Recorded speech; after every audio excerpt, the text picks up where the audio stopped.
This is Blades of Khorne, 2,000 points of meaty goodness. Nothing but Bloodthirsters. I have one of each flavor. I have Skarbrand, Invocations, and a cheeky little Slaughterpriest. The Insensate Rage is going to have both Agarth's King of Blades for the no wards, and then Relentless Hunger to try to keep him in combat as much as possible. We're just going to give him a 6-inch move for Murderlust. 2,000 points on the snoot. We have Sylvaneth again today. First off, thank you guys for letting me know the archive does not pair with bow hunters anymore. I was pretty sure I checked that, and I apparently can't read. But yeah, so he would only buff the melee hunters, which is sad, but they're 3s and 3s now, so I'm still happy. And I still got 6 of them. Also letting me know that tree revs are once per army. I'm pretty sure I did read that and forgot. But anyway, into the list. Again, just like the Khorne one we're fighting, it's very complicated. We have 3 Durthus, and then Belthanos and a Tree Lord. And then we have 6 bows, and that's the entire list. This Durthu, so he is my general, and these are in his regiment. This Durthu is going to have the artifact of Crown of Fell Bowers, which is basically the same as it was for +1 to wounds within 6 on an enemy unit.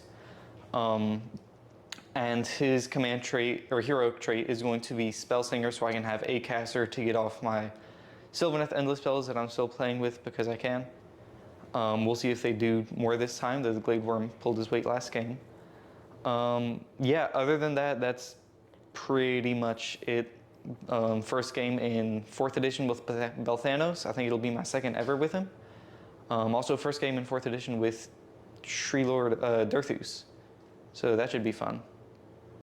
We're going to be playing Better Part of Valor today. Each time an enemy unit contesting an objective is destroyed by a fight ability used by a friendly non-hero unit contesting the same objective, that friendly unit gains the dominant keyword. Basically, if you have the dominant keyword, you get +10 to your control score. And then if you're the underdog, you get +1 to hit anything with the dominant keyword. Scoring is 2 for 1, 2 for more, and 2 for 2, and 4 for your battle tactic. Looking at deployment here, yeah. Khorne just kind of went, oh, are you still filming? Yeah, no, go ahead. Khorne just kind of spread out. Bloodthirster on each kind of objective, and Skarbrand on the far right. Hoping for the best. Yeah, we got similar. We got sort of Durthu in each third with Belthanos in the middle. And the bow hunters next to the wildwood as well. We got the one that becomes a caster next to a wildwood with Spellslinger next to a wildwood so he can be a caster. Yeah, we are taking turn 1. Before we get questions, this guy was built so he could be doing this one day. He's not doing that yet, but we got sticky tack, so we can deal with that. Yeah, going into Sylvaneth turn 1. End of Sylvaneth's shooting phase for turn 1. We auto 6 ran Durthu. We took Do Not Waver as our battle tactic. Auto 6 ran Durthu. Also rolled a run. I think we got like 2 inches on Belthanos, trying to make the charge a little easier. Rolled a 5 run over here, so with a really nice charge, we could potentially get him in, but most likely not. These guys both rolled low on their runs, so they're just sticking over here by the trees. We did manage to get an extra tree off between Place of Power and Spellslinger command trait, or heroic trait. So we got that there, hopefully gives Durthu some combat buffs. Though, however, biggest thing that happens here, he redeployed, rolled a 1, but it was just enough I deployed these guys, so all of them were just barely within 23. So with a 1 and 3 deploy, only these 2 could hit. I only did like 1 or 2 damage. So not as big an effect there. Durthus all have shooting attacks, but no run and shoot. So we're just going to be going into the charge phase. Looking at some long charges here for the battle tactic. All right, end of Sylvaneth, turn 1. We succeeded this Durthu's charge with boxcars, and we succeeded Belthanos' charge after a command point with an 8, which was barely within a ½ inch what he needed.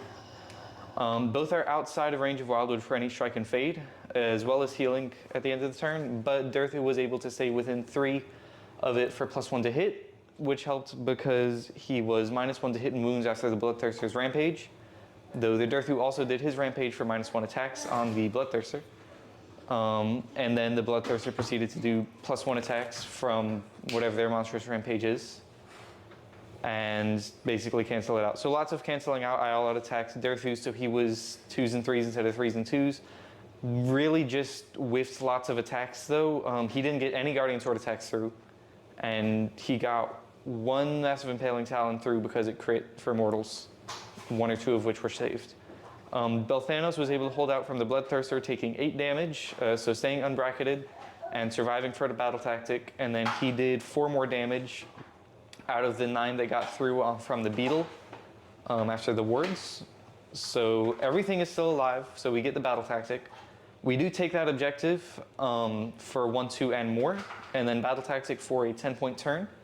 Going into Khorne, turn 1. Charge phase, Blades of Khorne. I did Beck in the Hunt, and I rolled a 16-inch charge with the Wrath of Khorne Bloodthirster. So yeah, now he's into the archers. My battle tactic, does anybody remember that was? You had to kill General's Retinue, which... Oh yeah, I'm going to kill Belthanos. That's the goal this turn. Well on his way, he's got 2 wounds left. Yep, I shot him with everybody and took him down to nearly nothing. I failed to activate the Place of Power and did 2 mortal wounds to myself, and then I rolled a 1 to chant. So I lost 1 of my ritual points, so here we are. Neither of us have any command points, so pretty straightforward turn. Belthanos did fail his Monstrous Rampage, which could have got him on the other side of that Bloodthirster. Probably would have died to him anyway, but would have made it a little harder maybe. And done some extra damage. Derthu did get both his off though, so I'm canceling out the big bubble of +1 attacks on that 1 Bloodthirster, and I am +1 to wound against him. So we'll see if that matters. Yes. End of Blades of Khorne, turn 1. I scored my battle tactic, Belthanos, and 1 of the Derthus is gone. I have 11 wounds on this Bloodthirster, and I have 4 on that one. And I scored a total of 8 points for the turn. Yeah, Belthanos, so Derthu just died, took a bunch of damage. Belthanos was over here. I was originally going to attack him and just hope to kill him, but I realized if I killed that guy, I'd have still held the objective. So I put everything into him, did about 11 damage with the attacks. I warded all but 5 2. Up ward, yeah, he took 2, so he's still alive. Belthanos had 2 wounds left, took 25 damage like a champ, but he's not around to tell about it. So that ended the turn. Hunters are not shooting combat, so they're pretty much useless right now because I left them way outside range of the Wildwood. But yeah, going into the roll-off. 1. I'm taking it. Yeah. Yeah, you are. I'm taking the turn. What was the score after for turn 1? 8 for me. 10 for me. 10 for me. Sweet. Blades of Khorne? Blades of Khorne, Yeah. turn 2. End of Khorne's shooting charge phase. I made a lot of really long charges. This guy piled in around, landed on the objective on that side. I murderlusted this guy with a 6-inch murderlust range in, and I rolled a 14-inch charge with Skarbrand. I'm going to activate Skarbrand first. I got +1 attacks to all 3 of these guys. He suffered the -1 to hit and wound from the Unfettered Fury. Going into combat phase for Blades of Khorne, Bloodthirsters. Yeah, the Oh yeah, and then this unit is no wards. no because of the King of wards. Blades. Got -1 to wound off on Skarbrand. We'll see if that affects anything. We got we got an invocation from a successful prayer. Oh yeah, I did chant the bleeding icon, which prevented a cover fire with this Derthu. He was attempting to bracket him down, so he lost that command point. I rolled boxcars looking for that 8+. The double turn for Blades of Khorne, Bloodthirsters. A lot of stuff died. Guess what? I got Blood Tithe. I'm at 4 Blood Tithe currently. Killed Derthu, killed another Derthu, almost killed the Tree Lord, and did some significant damage to the Bow Hunters. Yeah. Yeah, that's... Derthu that killed a looked Bloodthirster, so +1 blood tithe point. So yeah, he's a Blood Tithe now. Yeah. I just need 4 more to get him to come back, but we're running low on units. Yeah, we got 5 more available blood tithe points right now. I wish the trees gave me Blood 3 Tithe. of which are his units. So they might. Manifestation. That Blood Tithe. they don't. Okay. Well, yeah, we'll see how it goes. It'll be my turn. I don't have any heroes. Or no, he's a hero. I don't I have only any scored casters, 4 but- points because I couldn't get the more he piled onto the objective. Skarbrand split his attacks, ended up doing 8 here. Did A lot. like over here. 12 there, Oh, yeah, 12. and then his ability for he ended up doing 2 wounds with the 4+ mortal damage combat ability he has, which was enough to finish him off. Yeah, I didn't mention it earlier, but I am Lords of the Clan, so the Wildwood does heal at the end of the turn. So he's going to be at 5 wounds taken instead of 8. And I don't think Strike and Fade's going to get me anywhere, even though I did make that a Wildwood with Belthanos. No, I picked that. But yeah, so he just healed. So end of turn, he's scoring 1 and 2, no battle tactic from the double turn. And it'll be into Sylvaneth, bottom of turn 2. Charge phase for Sylvaneth, bottom of turn 2. We retreated these guys out, though he did countercharge right after, so we just lost to Kurnoth Hunter, and he got the objective. Battle tactic is to kill Skarbrand for slay the entourage. We got that.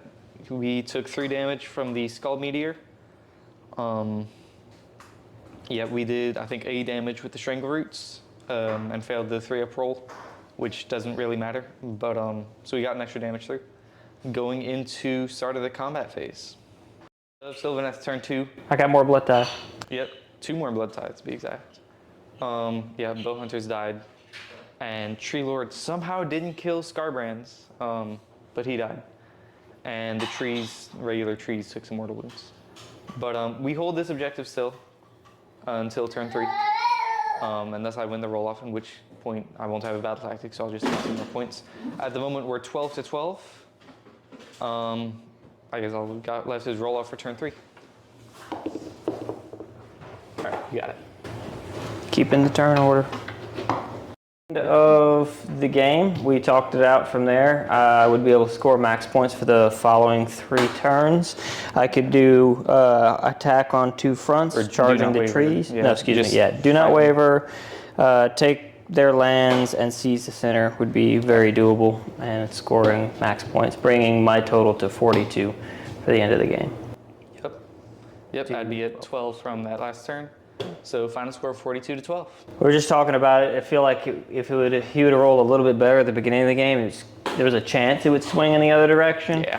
Just based off of how much damage you did with that one Durthu that he actually rolled well with. Right.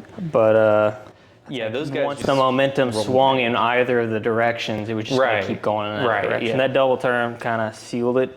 Yeah. But yeah, Fun game though. fun game for sure.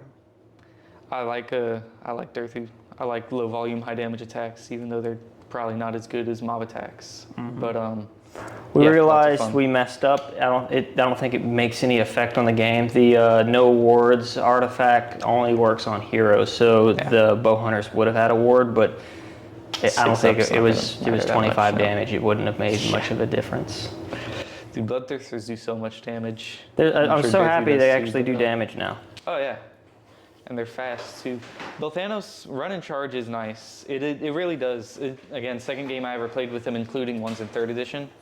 But run and charge instead of teleporting sort of does add a nice mechanic to the game where they're just fast instead of teleporting. Makes it more straightforward. Especially if you can roll good run and charge rolls on turn 1, that helps.